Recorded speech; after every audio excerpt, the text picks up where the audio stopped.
Welcome everyone to today's webinar, Frequently Asked Questions about Out-of-Network Reimbursement. I'm Inga Borman, Vice President of Marketing for CollectRx, and today we'll be hearing from Pat O'Connor, CollectRx's Vice President of Business Development, about how providers can maximize their out-of-network payer reimbursements. We'll begin today's webinar with a presentation, and we'll have time after the presentation for a question and answer session. You can submit any questions you had throughout the webinar by typing them in the Q&A box you see on your screen. We're looking forward to hearing your questions. If we don't have time to cover them in today's session, we'll reach out to you afterwards to answer them directly. Today's session is being recorded and will be available after the event. You can use the same link that you used to log into today's webinar to access the recording. At this time, it's my pleasure to start today's webinar by introducing our presenter, Pat O'Connor. Thanks, Inga. So as you said, I'm Pat O'Connor. I'm the Vice President of Business Development here at CollectRx, and I'm happy to present today's webinar, Frequently Asked Questions about Out-of-Network Claims and Appeals. So throughout the presentation, we're going to cover many topics, including the following. The out-of-network background of CollectRx, general out-of-network issues, payment processing, policies, negotiation settlement offers, appealing underpayments, third-party rental agreements. As we go through each topic, we'll discuss questions we frequently get asked by clients and then the answers to those questions.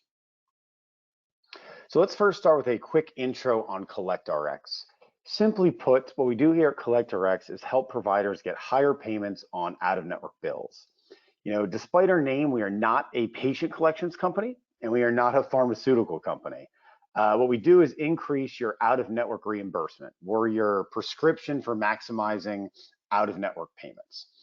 We do this through our unique data and analytics capabilities combined with our subject matter expertise.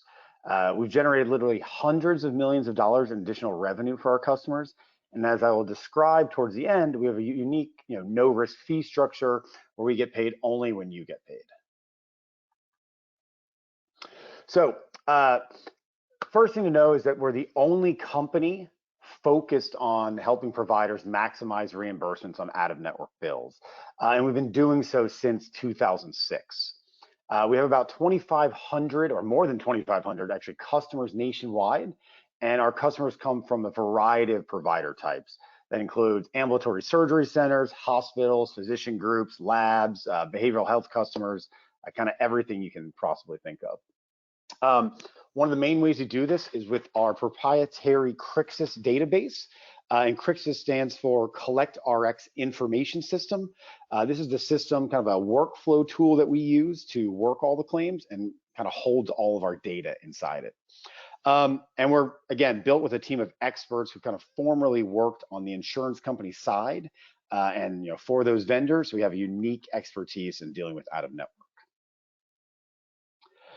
So CollectRx, again, was founded to level the playing field for providers to fight back against payers for what they deserve. We do this through kind of outsourced billing, coding, and collections, out-of-network negotiations, appeals, denial management, and then some other data information solutions and performance metrics. We have a deep payer side knowledge at CollectRx. I mentioned before when we were building the team, we really focused on hiring people who had worked previously for insurance companies and vendors to reduce payment on the out-of-network side so that we could then create policies and procedures to fight back against that stuff. We've also have doctors in-house and outside legal experts, many of whom have spent their entire career dealing specifically on the out-of-network side. So as a result, we've had a very experienced team that understands how to combat the tactics payers use to limit out-of-network reimbursement to providers. So CollectRx is widely known as an industry leader in out-of-network payer reimbursement. We routinely asked to speak at the most recognized conference and events to contribute our expertise and educational content to the industry. We are unique in our commitment to furthering knowledge and awareness of out-of-network payer reimbursements. Because of our results, we've serviced over 2,500 customers nationwide over the past several years, and we handle over $1 billion of out-of-network bills each year. We're the only company in the country focused on helping providers get higher reimbursements on their out-of-network bills. So to get into some definitions, which are kind of going to help us later on. Out of network. So we're talking about when providers have not negotiated a contract for rate of reimbursement with the payer. Not that they don't accept that insurance, but just that they don't have a defined contract for reimbursement. The next term, allowable. So this is the amount determined by the insurance company that should be reimbursed on a given bill, not necessarily the payment. So allowable is considered the payment plus the patient responsibility. So really the co-insurance, deductible, and any co-pays all equal the allowable on the individual claim. And then repricing. This is a payer reimburses lower than the provider's full bill charges, and they kind of how they price the individual claim. So vendors, we're going to use this term a lot, and these are the third parties that are used by insurance companies to outsource the reduction of bills. So these vendors negotiate high discounts or just reprice claims from the beginning at very low amounts to providers. Single case rate agreements or negotiations, letters of agreement, these are kind of those settlement offers that you receive either prior to a payment on a case or post-payment on a case to kind of negotiate a final rate for reimbursement. And then discounts, again, it's just the amount off the bill charges that a provider and payer kind of agree upon. So first, as we start to go into, start jumping into this webinar, I want to talk about the general FAQs that we get on out of network. So a question we get a lot is, what is the #1 key for successful out of network negotiations? The answer is data. In order to really be able to combat what the payers or the vendors are trying to do to you, you have to have comparable data that you track over time that you can use to say, I had a case last week processed at 80 or 90%. I need this one at 80 or 90%. The payers track and the vendors track all that data on their side. So you need to make sure you're tracking that data on your side so you kind of have a leg to stand on. If I'm currently out of network and there's no third-party rental agreement, is there still a strategy to negotiate? Yes, you absolutely want to negotiate or appeal on a case-by-case basis or a bill-by-bill basis. Vendors are going to attempt to minimize reimbursement from either one of these means. So you need to look at your individual cases one by one to see if there's an opportunity to negotiate or appeal. Another question, what's the best way to negotiate with payers? Phone, email, or fax? So we get this a lot because the vendors will attempt to email you offers, fax you offers, and really the best way to deal with this is by phone. It's the most time-consuming way to do it from your side, and I understand that, but it really is the best way to optimize results. Faxes can be ignored, emails can be ignored. If you get someone on the phone and you can really talk through offers, that is the absolute best way to negotiate. Is it worth the trouble negotiating if we don't see a lot of out of network? We do get this question a lot, and of course the answer is yes. Again, any case where you can potentially get additional dollars on is worth negotiating. So if you're able to, if you have in-network contracts, if you have Medicare, there's no way to increase your reimbursement there. But if you have an out-of-network case, there is no contract. That is your opportunity to drive additional reimbursements. So why would I want to be out of network? So this is a pretty complicated question. We hear this a lot from clients. Our simple answer is more money. So when you go in network, what you're really doing is taking a volume discount to pay for the patient's steerage of getting the patient. So you take a discount on your reimbursements. When you're out of network, there is no limit to how much you can get paid. So it's tough, but there are certain situations where you absolutely want to be out of network because you can make more money doing so. All right, so now that we're done with the general questions, we can kind of get into different topics. So the next topic is payment processing. So a question we get a lot is, how do payers determine what to pay? And that's a very good question. Our general answer is employer preference. So when an insurance company sells to an employer group, the employer can dial up or down the levels of benefits. So are you going to be able to do negotiations? Our case is going to be repriced. And if a provider or patient pushes back on a low payment, what should the payer do? Should they stand on data, meaning that it doesn't move at all and they won't increase the payment? Or do they make fairly drastic concessions to eliminate any patient noise on their end? Remember, from an insurance company perspective, their client is the patient or the employer group. So they're going to do, for the most part, what that patient or employer group has paid for. So if they're paying for a more expensive policy, there are more options to negotiate or appeal or get higher reimbursement. And this is why it's very important to have supporting data. Again, even based down to the employer level, so you can kind of see how this employer group. All right, so next question. How can two patients with the same treatment and same insurance company have two different reimbursements? Answer is, again, the reimbursement levels are determined by the employer group. So what's really important to understand is that in each individual insurance company, there are numerous different plans. Every Aetna plan is not the same. Every United plan is not the same. Every Blue Cross plan is not the same. So inside the individual payer, the employer groups kind of determine, they dial up and down, not only the in-network benefits, but the out-of-network benefits specifically. And that's how you can get these situations where claims are priced or reimbursed differently. So my revenue cycle team insists that usual and customary is limited to 150% of Medicare or lower for out-of-network. What are your thoughts? And so we do get things like this a lot, whether it's this exact 150% or another, but people have this this thought in mind that usual and customary is a specific amount. Our answer to that is, usual and customary is misconstrued by many providers. What I mean by this is that usual and customary is a general term, or reasonable and customary, general term used by the insurance company to not have to back up what they're paying. It's not Medicare.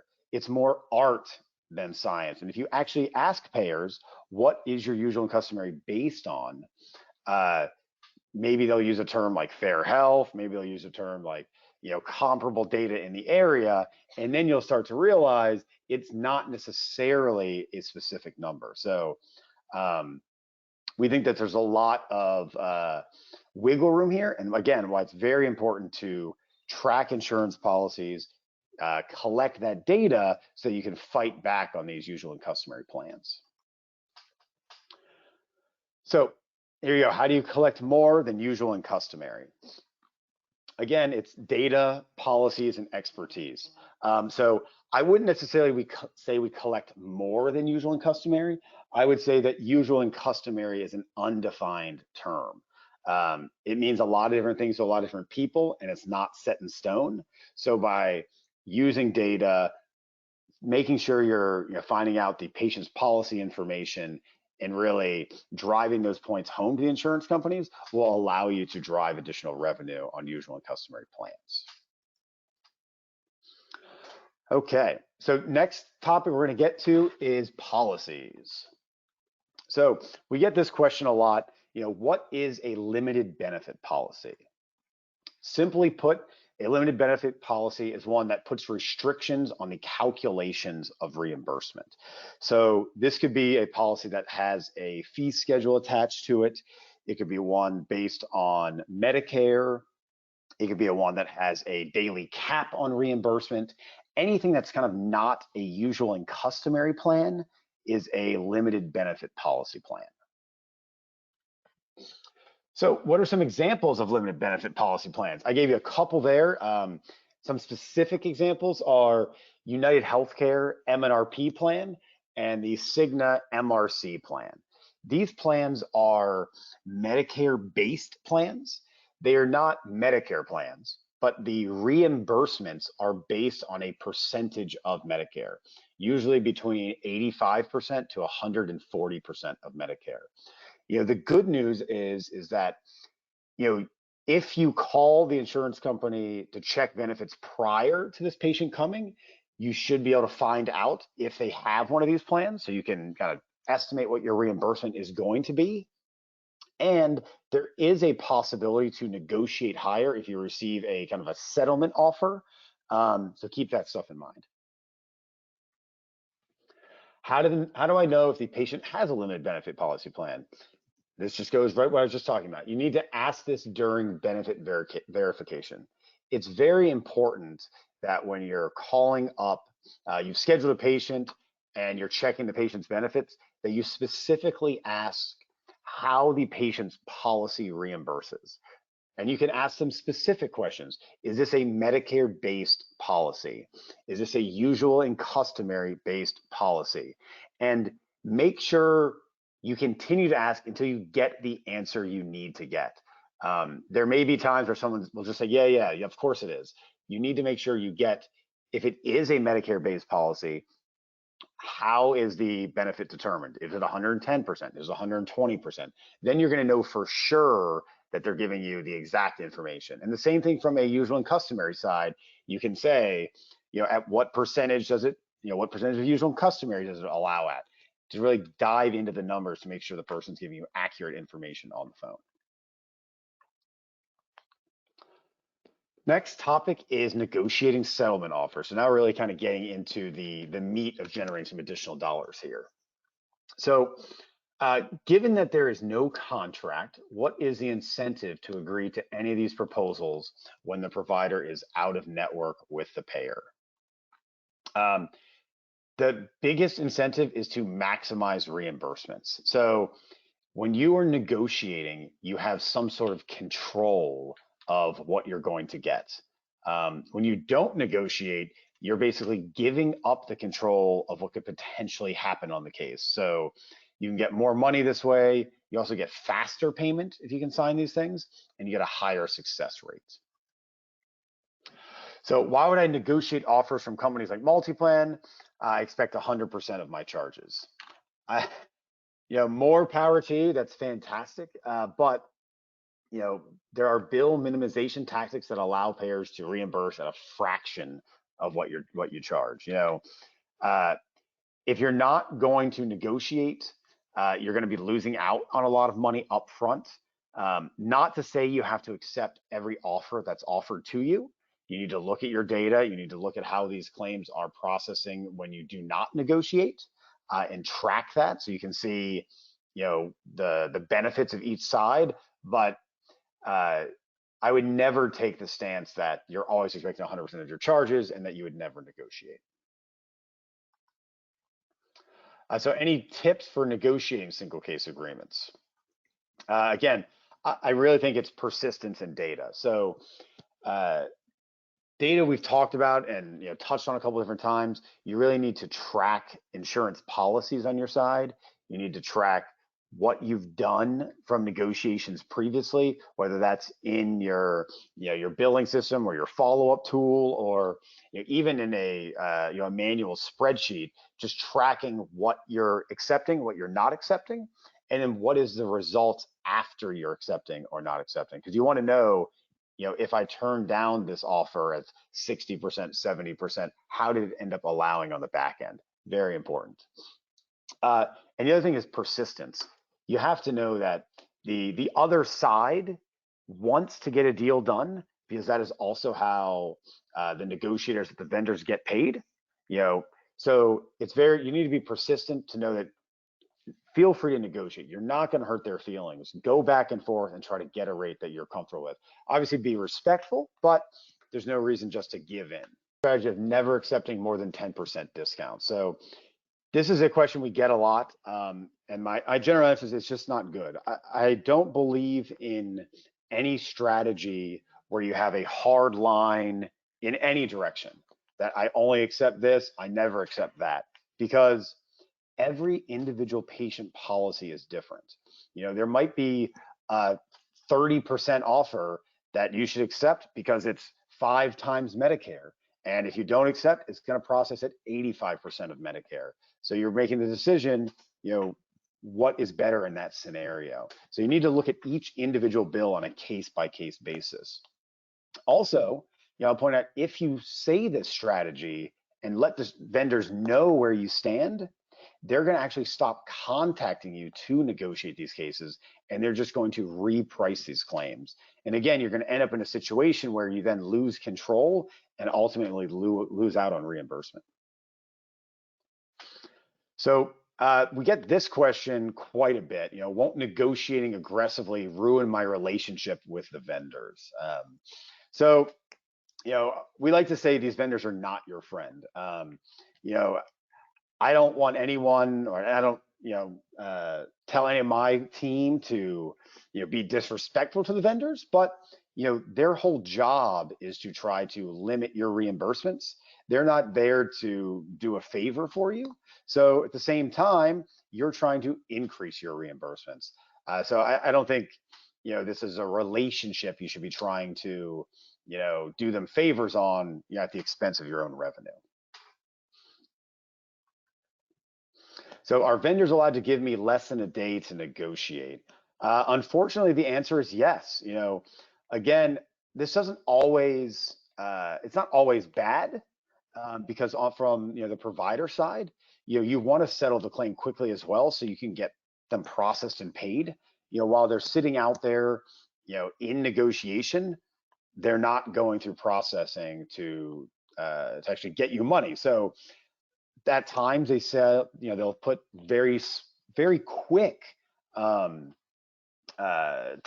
on these cases as a pressure technique to get you to settle at something less than what you want to. Again, so be persistent, use your data, but yes, to answer the question, they are allowed to give you kind of short timelines here. So once we agree to a discount, can the payer change their mind? So this is a tricky one. We get this a lot. And unfortunately, the answer is yes. There's times where the payer makes mistakes. Their algorithm sends out a negotiation that wasn't supposed to get out. Or, for example, they send it out to be negotiated. You negotiate 90% of charges. It goes back to the payer, and the payer decides, that's too high. They're not going to pay that. So the payer can determine not to accept that agreement. And unfortunately, there's not a lot you can do there, except, of course, if the payer does not accept the agreement, you can then balance bill the patient, because you're not held to that agreement either. So right on time. So if we decline a single case agreement, can we bill the patient? Absolutely. So in this scenario, you can bill them the rest of whatever the charges are after it's processed. There's no restrictions on what you can bill. Now, on the opposite side, if you accept a single case agreement, can you bill the patient for the discounted amount? So when we're talking about the discounted amount, we're saying, if you have $1,000 charge, you negotiated 90%, you cannot bill the patient for that discount, that $100 that you signed off for. You can still bill the patient for the patient responsibility, so their co-insurance and deductible, but you can't bill them for the amount that you accepted underneath of the agreement. Is it better to decline an agreement if we don't agree with the reimbursement amount? Yes and no. I would say so sometimes. And it's going to depend on the policy type and how it's going to reimburse otherwise without the agreement. So you're going to really have to look at your data here to figure out, is this a good deal? Whether it's a percentage of charges, whether it's a percentage of Medicare, whether it's compared to your cost, and then you're going to have to compare it to your previous results, whether you've accepted or declined agreements, to figure out if you're okay if you decline, what's going to potentially happen to it as it gets priced. Is it good to sign up with third-party portals? So the answer here is no. And what we're talking about here with third-party portals is MultiPlan, for example, will sign you up with a portal to do the negotiations through rather than fax. The multi-plan, the vendors use it because it's easier for them. It's much more efficient for them. They sell it to you as an efficient way for you to do things if you don't have to get fax proposals. But when you get into this portal, it's much harder to negotiate claims. They're not actually assigned to a negotiator on that side, so there's no one really to talk to, so they won't take calls on it. It becomes very messy and really reduces your successful results from a negotiation perspective. All right, so now that we're kind of done with the negotiation side, let's switch gears and kind of answer questions on appealing underpayments.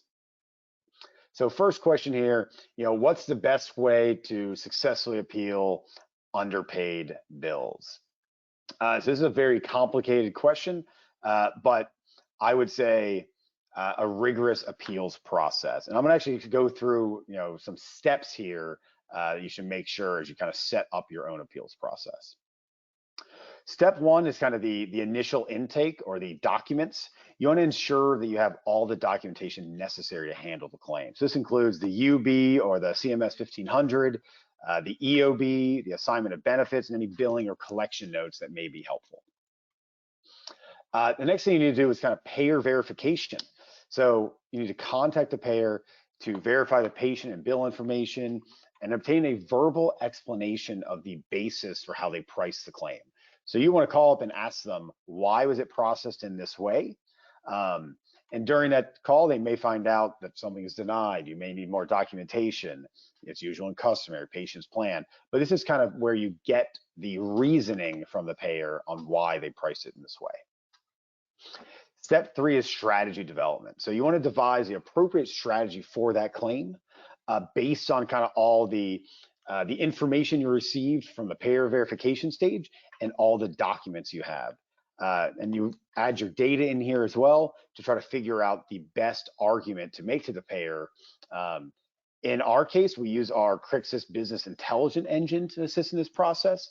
And if you're doing it by yourself, you need to find a way, even if it's manual, to make sure you're putting this data together. The next step is payer engagement. So you need to engage the payer and present the relevant facts and arguments to them. So to be successful with appeals, you need to be able to really have a lot of persistence. So this is talking about calling every day, writing a bunch of letters, escalating when necessary, potentially to the state insurance commission. And once you fully present the information to the payer is going to internally, reconsider its decision, which is going to take weeks, 30 days, 60 days, 90 days at time. So you need to make sure you're continuing to follow up to make sure they're actually going to review everything to process the claim. Next is kind of the settlement agreement and post-settlement follow-up. So not surprisingly, payers don't pay on time and in the correct amount. So when you're actually successful in coming to a settlement, you need to follow up with the insurance company to make sure you actually get paid and buy the settlement you agreed to. So just because, and this goes to the same thing on the negotiation side, but just because you have a signed agreement, you need to make sure you actually follow up with the insurance company that it is actually paid per the agreement that you did sign. Okay, so now that we're done with kind of the appeals process, let's get into some other types of questions. So what is an assignment of benefits? The assignment of benefits, simply put, ensures that you as the provider get paid. What it does is it's a way for, I guess let me step back. The patient owns all of the benefits. So again, they are the client of the insurance company. So the benefits are theirs, not the provider's. What the assignment of benefits does is assigns their benefits that they have paid for to you, the provider. So it allows you to get to send a claim on their behalf to the insurance company, allows the payer to pay you directly, and should allow you to appeal on the patient's behalf to make sure you're getting paid appropriately. So any tips on the assignment of benefits? So we get this a lot. So with respect to the assignment of benefits, you want to ensure that it has a lot of important information. Now, I will say we're not offering legal advice here, but here's some things that you need to ensure for the best results. One, it has to explicitly assign the benefits and the rights to appeal and the right to receive documentation to you, the provider. It has to refer to the provider as the patient's authorized representative. It should properly reference ERISA and a full and fair review of claims. And if your AOB is inadequate, it's just another roadblock that payers are going to use to stop you from getting reimbursed on your out-of-network bills. I'll also point out here, there are individual payers that have specific patient authorization forms that you need your patients to sign in order to appeal. So you could have the tightest assignment of benefits, in the history of mankind, but United Healthcare demands that the patient sign their appeal authorization form in order to appeal a United Healthcare claim. So in that example, you're going to want to include that, that document in your kind of patient intake, so they have that signed. So in case you have to appeal, you're able to do so. So what about insurance companies paying initially, but then later recouping the money? So one, we'll see that this happens. Payers proactively do audits. They do different things, and what you can really do, though, it's very important, is to appeal the refund request. So you need to figure out why, what their reasoning is for refunding the money. Sometimes it's a patient benefit dispute. Sometimes they're just going to tell you, oh, we think we paid incorrectly. There's a lot of appeal things you can do there. You can use your data, you can use your resources. If you have a signed settlement on one of those cases, you can use that. But all of these are ways you can, appeal the refund request. All right, and finally, so let's get into questions with third-party rental agreements. These are all sometimes called silent PPOs. So what is a silent PPO or third-party rental agreement? So this is an insurance company tactic to lower reimbursements by accessing discounted rates with another insurer, typically without the provider's knowledge. So these are not signed with an individual payer. These are signed with companies like MultiPlan or something like that, where it's actually just a network where other people can access this to drive reimbursements down. They sound easy, but they're really detrimental to you.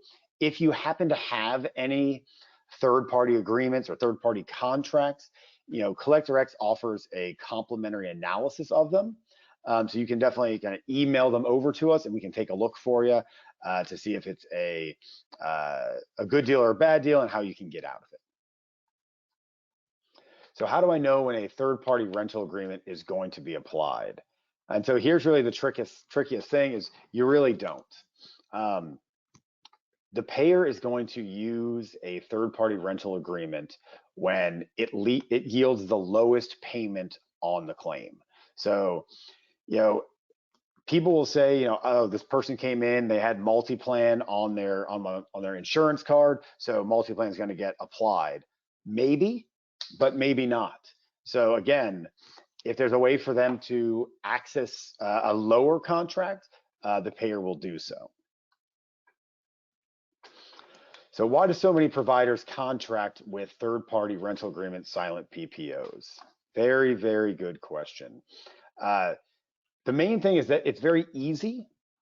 You get an offer from one of these third-party companies offering you a high percentage of charges. You're out of network. It's much higher than your in-network. It seems like a great deal. And like as a CFO, for example, you might dream of these consistent payments where you can track and everything seems great. Getting everything under one contract, to deal with the complexities of out of network. And that's kind of the main reasons that people do it. So why don't the payers always use my third-party contract? That's a great question. So these contracts are caps on reimbursement is really the best way to try it. Many providers think that they are kind of floors of reimbursement. So I have an 80% contract, I'm always going to get 80%, except it's not really how it works. So I have an example up here on the screen. So say you have a 70% contract, but the individual insurance policy actually reimburses at 40%, they are not going to use a 70% contract, again, because they're going to try to use whatever's going to result in the lowest reimbursement to you. Now, if this employer group, for example, has a pretty ratcheted up plan where they have great out-of-network benefits, maybe the policy reimburses at 80%, they're absolutely going to use your 70% contract because it reduces the reimbursement to you. And so that's how these contracts work. Why does the EOB sometimes state the third-party contract was used, but the bill was not reimbursed according to that contract? Very, very good question. The main reason is that the vendors use tactics to have different cuts. So if you look at your contract, and we can point this out if you kind of send it over to us, many of them say a percentage of allowed charges instead of billed charges, and they get to determine what is allowed, or they'll use the term covered versus non-covered. They also have different edits they can do for multiple procedure reductions, other code edits. So you may get to start at, if you have an 80% contract, basically you're starting at 80% of your charges and then they start applying cuts rather than starting at 100% of your charges and apply the cuts from there. So again, it's just a cap on your reimbursement. So how do I track if my third-party rental agreements are being applied correctly? The really only way to do this is to check your EOBs, and not your electronic remits, but your actual hard copy EOBs. On the EOB, it will specifically state that a network agreement was used, whether it be multi-plan, PMCS, there's thousands and thousands of them out there, but there will be remark codes or spaces on the EOB where it'll actually say that that agreement was used. And then what you can do is then you can check, again, my contract was used, and compare that against your contract to see if you're actually getting the rate that you signed up for. So why do I receive settlement offers when I have a contract? This is a very good question. We get this one a lot. The main reason is that payers are trying to beat the contracted rate. So another tactic that insurance companies deploy is try to beat a contract rate by negotiating a lower rate. So you have a 70% contract, but this patient's plan is a limited benefit policy. It's an MRC plan. They're not going to pay the MRC plan, which is a 85% to 100% Medicare-based plan at 80% of charges. They're going to try to negotiate a 30% rate, a 20% rate, something like that. And then if you don't accept that rate, it may process lower. So it may not just process per your contract. So again, you're going to have to look at them on an individual basis and try to figure out, should it be part of my contract? Should it not be part of my contract? Should I negotiate? Should I not? And then at what levels should I negotiate or should I not? So are you allowed to terminate the third-party agreement at will? So this, unfortunately, is very, very complicated. There are some exceptions, but many of these contracts are subject to evergreen clauses, which means that once you sign them, they automatically renew, and you have to catch the notice period in time to be able to terminate. So we have an example up here. The contract start date is July 1st, 2018. In April of 2019, you want to terminate the contract. However, many of them have, you need to terminate 180 days prior to the anniversary date. So April is fewer than 180 days. So you actually cannot get out of your contract until July 1st, 2020. So it really ropes you in for a long amount of time. Again, because they know, it's in their best interest to keep you in this contract, not in their best interest. So In summary, I hope that we've answered some of your most frequently asked questions and have familiarized you with some of the intricacies required to successfully run an out-of-network operation. Inga, I'm not sure if we have any time for questions, but maybe we have a couple here. I don't know if you have any you could read off to me. Yeah, absolutely. Thanks so much. That was great information. First couple of questions. You mentioned accepting deals, but with regard with accepting deals where I don't agree with the reimbursement, is there any downside to signing those settlement offers? That's a very complicated question, and I think I know what the person's getting at here. I mean, I know that providers' time and everything they do can be very valuable, and so you don't want to say, hey, I agree with 60% of charges, and that's okay. But you have to be able to track your data to figure out what's going to happen if you don't accept the 60%. So, do you want 80? Of course you'd like 80. Of course you'd like 90. Now, if you're tracking your data though, and if you turn down 60, is it going to allow at Medicare rates, 10% of charges, 20% of charges? That's where you have to figure out kind of what is the lowest evil in the situation. So we can help you with some of that stuff, and that's where we use our data. So hopefully that kind of answers the question there. Okay, thanks so much. Next question. Is it a good idea to go in-network with multi-plan? I think you have a good answer for that. Yeah, I actually do. I hear people talk about this. I would say there's no such thing as being in-network with multi-plan. Just like there's no such thing as being in-network with any other third-party company. These third-party companies don't administer benefits. They don't pay claims. They don't have a network. These third-party companies, if you look on their websites, if you go to the multi-plan website, it'll tell you they are a cost containment vendor working on behalf of the insurance company. Their goal is to reduce reimbursements to providers. So there's no patient steerage with multi-plan like you would in a regular network. All it is a way for the payer to access lower rates when they can and drive down your reimbursements. Okay, thanks for that answer. Time for one more question. I don't see a lot of negotiations or letters of agreement. Is there a way to get more of them? So that's a very good question. And so we get that a lot. I mean, I would say there's no way to generate a negotiation if a negotiation is not available. We've had clients say to us, hey, take this claim and go get me a negotiation.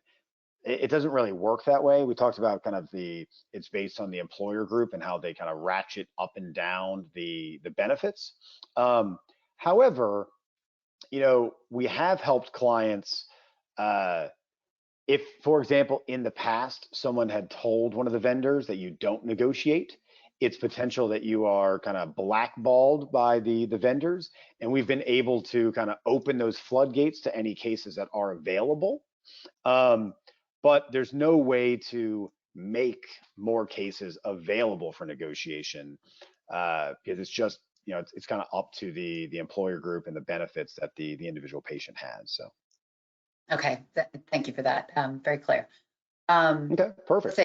Yeah, I mean, I want to thank everyone for their time, and I hope you found the session useful. I have up here kind of my phone number and my email address. So if you have any additional questions, feel free to reach out to me, and I'll do the best job I can kind of answering those or getting you over to someone who can. So, and with that, I will send it back to Inga. Thank you. Thanks so much for all of that great information. As Pat mentioned, we'd love to answer your questions. If we didn't get to your question today, don't worry, we'll reach out to you within the next day to get you an answer directly. And I just want to say thank you to Pat for that excellent presentation. And everyone enjoy the rest of your day, and we look forward to having you on future webinars. All right. Thank you again. Bye.